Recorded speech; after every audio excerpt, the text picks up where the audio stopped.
আল্লাহ পাক বলে বান্দা যখন আমাকে ডাকে আমি বান্দার একদম নিকটে, তার ঘাড়ের চাইতেও নিকটে। ওয়া নাহানু আকরাবু ইলাইহি মিন হাবলিল ওয়ারিদ। আমি আমার বান্দার সারা যে রগের উপরে তার মাথা, এর থেকেও আমি আমার বান্দার বেশি নিকটে। সুবহানাল্লাহ পড়েন।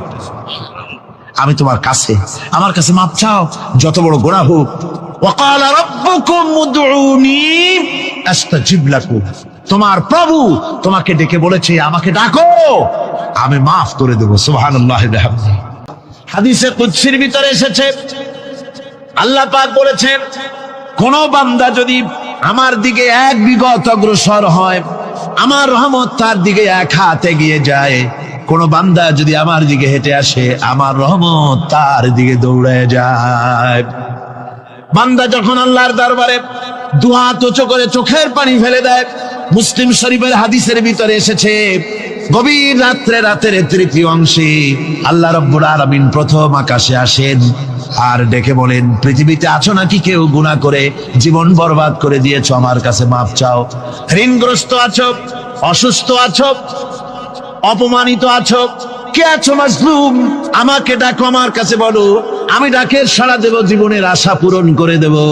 ওই সময় যেই সমস্ত লোকেরা কাঁদে তাহাজ্জুদের নামাজ পড়ে, আল্লাহ জিজ্ঞেস করেন ফেরেশতারা, অমুক অমুক দেশ অমুক অমুক বান্দারা কাঁদে কেন? ফেরেশতারা বলে রব্বুল আলামিন তুমি তো ভালো করে জানো। আল্লাহ বলেন জানি, তবুও তোমাদের মুখে শুনতে চাই। তারা বলে রব্বুল আলামিন তোমার এই বান্দা গুনাহ করেছে, গুনার জন্য মাফ চায়, জাহান্নাম থেকে বাঁচতে চায়। আল্লাহ পাক বলেন ফেরেশতারা আমার এই বান্দারা আমারে দেখেছে নাকি? বলে দেখে নাই। বলে আমার দোজখ দেখেছে নাকি? বলে না, তাও দেখে নাই। আমার বেহেশত দেখেছে নাকি? বলে না, তাও দেখে নাই। আল্লাহ পাক বলেন ফেরেশতারা সাক্ষী থাকো, ওরা আমাকে দেখে নাই, আমার বেহেশত দোজখ কিছুই দেখে নাই, শুধুমাত্র আমার নবীর কথা, আমার কোরআনের কথা বিশ্বাস করে আরামের ঘুমকে হারাম করে যেভাবে তারা কাঁদতেছে, সাক্ষী থেকে যাও ফেরেশতারা, আমার রহমতের দরিয়ায় জোশ মেরেছে, আমার ওই ক্রন্দনরত বান্দাগুলিকে আমি আল্লাহ মাফ করে দিলাম। কোরআনে কারীম থেকে শুনুন, আল্লাহ রাব্বুল আলামিন বলেন ওয়া কাযালিকা জাআলনা লিকুল্লি নাবিয়্যিন আদুওয়াম মিনাল মুজরিমিন। আল্লাহ পাক বলেন এমনি করে আমি সকল নবীদের শত্রু বানিয়ে দিয়েছি, সব পাপিষ্ঠ আর অপরাধ প্রবণ লোকদেরকে। প্রত্যেক যুগে নবীদের শত্রু ছিল, প্রত্যেক যুগে নবীদের কি ছিল? শত্রু ছিল। সে শত্রু কারা ছিল? আল্লাহ পাক বলছেন নবীদের শত্রু ছিল পাপিষ্ঠ আর অপরাধ প্রবণ লোক, এরাই ছিল নবীদের দুশমন। রাসূলগণের অবস্থা যদি এই হয়, তাহলে তার উম্মত, ওই দিনের ধারক বাহক যারা, তাদের বুঝি বিপদ আপদ হবে না নাকি? হবে কিনা? মুমিনদেরকে, পয়গম্বরদেরকে, সাহাবীদেরকে এবং ঈমানদারদেরকে মারে কেন? তার কারণ হচ্ছে আল্লাহ রাব্বুল আলামিন বলেছেন ওয়া মা নাকামু মিনহুম ইল্লা আইয়ুমিনু বিল্লাহিল আজিজিল হামিদ। কাফিররা ঈমানদার লোকদেরকে অন্য কোন অপরাধী নির্যাতন চালায় না, নির্যাতন চালায় শুধু এই কারণে যেহেতু মুমিন লোকেরা পরাক্রমশালী, আল্লাহ রাব্বুল আলামিনের দ্বীনকে কায়েম করতে চায়, তার উপরে ঈমান এনেছে, এই কারণেই তারা মারে। ঠিক কিনা কন? যুগে যুগে নবীদের উপরে, সাহাবীদের উপরে যে অত্যাচার হয়েছে, সে অত্যাচার এই কারণেই হয়েছে, অন্য কোনো কারণে নয়। এই কঠিন বিপদে অবিচলতা এবং ধৈর্যের দৃষ্টান্ত নবীগণ পেশ করেছেন পৃথিবীর বুকে। আমরা দেখেছি ইব্রাহিম আলাইহিস সালামকে আগুনে ফালানো হয়েছে, আছে না কোরআন শরীফে? আমি কিন্তু গল্প করতেছি না, সব কোরআনের কথা। কিসের কথা? ইব্রাহিম আলাইহিস সালামকে আগুনে ফালানো হচ্ছে। অপরাধ কি? অপরাধ হচ্ছে হযরত ইব্রাহিম আলাইহিস সালাম দাওয়াত দিয়েছেন লা ইলাহা ইল্লাল্লাহ। জোরে পড়েন লা ইলাহা ইল্লাল্লাহ, লা ইলাহা লা ইলাহা ইল্লাল্লাহ মুহাম্মাদুর রাসূলুল্লাহ। হযরত ইব্রাহিম আলাইহিস সালাম দ্বীনের দাওয়াত দিয়েছেন, এক আল্লাহর দাওয়াত দিয়েছেন, ঈমানের দাওয়াত দিয়েছেন। আর কোন অপরাধ ছিল না। নমরুদ সহ্য করতে পারলো না। কোরআনে কারীমের মধ্যে সব কথাগুলি আল্লাহ পাক এই জন্য বিধৃত করেছেন, এই জন্য কোরআনে কারীমের মধ্যে সব কথা উঠায় দিয়েছেন, যাতে করে মুমিনেরা বিপদ আসলে পরে যেন ঘাবড়ে না যায়। ইব্রাহিম আলাইহিস সালামকে আগুনে ফেলানো হচ্ছে, ফেরেশতা বলছে ইব্রাহিম তোমারে আগুনে ফেলায় দাও, হতেছে আমার কাছে সাহায্য চাও, আমার কাছে ক্ষমতা আছে, আগুনগুলো উঠাইয়ে নমরুদের বংশ জ্বালায় দেব। হযরত ইব্রাহিম ফেরেশতার কাছে সাহায্য চাইছিলেন নাকি? তিনি বললেন ফেরেশতা তোমার কাছে সাহায্য কেন চাইব, আমি তো এমন কোন অন্ধ আল্লাহর ইবাদত করি না যেই অন্ধ স্রষ্টা তার গোলামের দুঃখ দুর্দশা না দেখেন, আমি তোমার কাছে সাহায্য চাইব না। হযরত ইব্রাহিম আলাইহিস সালাম পাশ করলেন। কি বলেন, পাশ করছেন না? ঈমানের পরীক্ষায় পাশ। আগুনের মধ্যে হযরত ইব্রাহিমকে যখন ফেলানো হচ্ছে, রব্বুল আলামিন আগুনের প্রতি নোটিশ করে দিলেন, ইয়া নারু কুনি বারদাও ওয়া সালামান আলা ইব্রাহিম। আগুন আমার ইব্রাহিমের জন্য শান্তিদায়ক, ঠান্ডা হয়ে যা। এখন কি আর আগুনের বাপের ক্ষমতা আছে ইব্রাহিমরে পোড়ানো? আর ক্ষমতা নাই।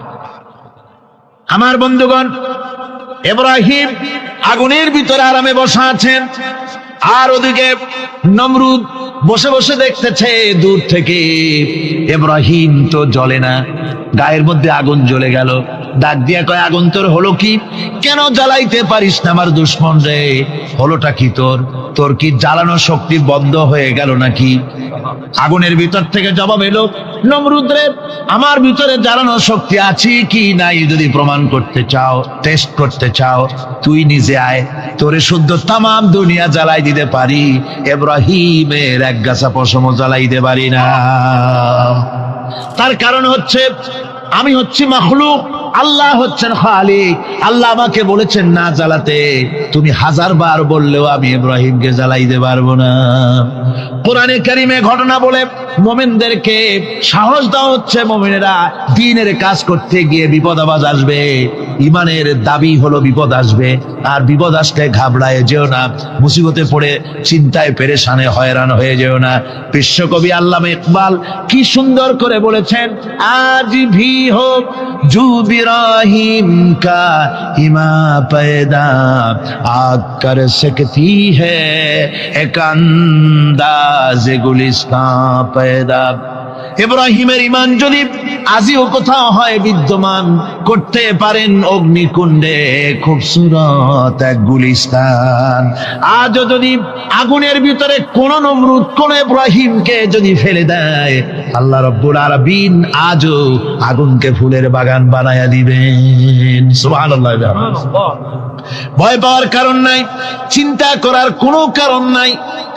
আমার বন্ধুগণ, হযরতে হুদ আলাইহিস সালামকে যখন সমাজের লোকেরা, রাষ্ট্রের লোকেরা ঘিরে ফেলে দিল, সমাজ শক্তি রাষ্ট্র শক্তি যখন তাকে ঘিরে ফেলে দিল, ষড়যন্ত্রের পাহাড় তুলে দিল, তারে মেরে ফেলে দিবে, হযরত হুদ দেশ থেকে তা পালায় গেলেন না, ভয় পেলেন না। হযরতে হুদ আলাইহিস সালাম বললেন, কোরআনে কারীমে হযরত হুদের কথা কোট করা হলো, ফাকিদুনি জামিআন সুম্মা লা তুনজিরুন। সম্মিলিতভাবে ষড়যন্ত্র করো আমার বিরুদ্ধে, সবাই মিলে ষড়যন্ত্র করো, সুম্মা লা তুনজিরুন, আর আমাকে এতটুকু অবকাশ তোমরা দিও না। ইন্নী তাওয়াক্কালতু আলাল্লাহি রাব্বি ওয়া রাব্বিকুম, আমি ভরসা করেছি সেই আল্লাহর উপরে যার কুদরতি হাতের ভেতরে, যিনি আমাদের রব তোমাদেরও রব, আর যার কুদরতি হাতের ভিতরে তামাম পৃথিবীর জানগুলি যার হাতে, সে আল্লাহর উপরে ভরসা করেছি। ষড়যন্ত্র যদ্দূর আছে করতে থাকো, আমি ষড়যন্ত্র পরোয়া করি না। সুবহানাল্লাহ।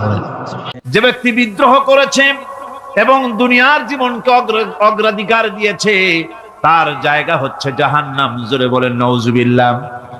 যে ব্যক্তি আল্লাহর সঙ্গে বিদ্রোহ করেছে আর পরকালের জন্য পাথর জোগাড় করে নাই, দুনিয়াকে অগ্রাধিকার দিল, পরকালকে ভুলে গেল, তার জায়গা হলো জাহান্নাম। ওয়া আম্মা মান খাফা মাকাম রাব্বিহি ونهى النفس عن الهوى فإن الجنة هي المأوى।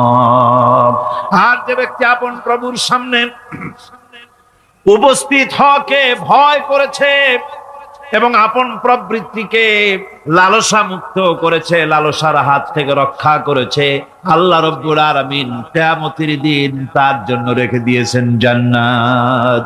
তার জন্য কোন জায়গা? জান্নাত।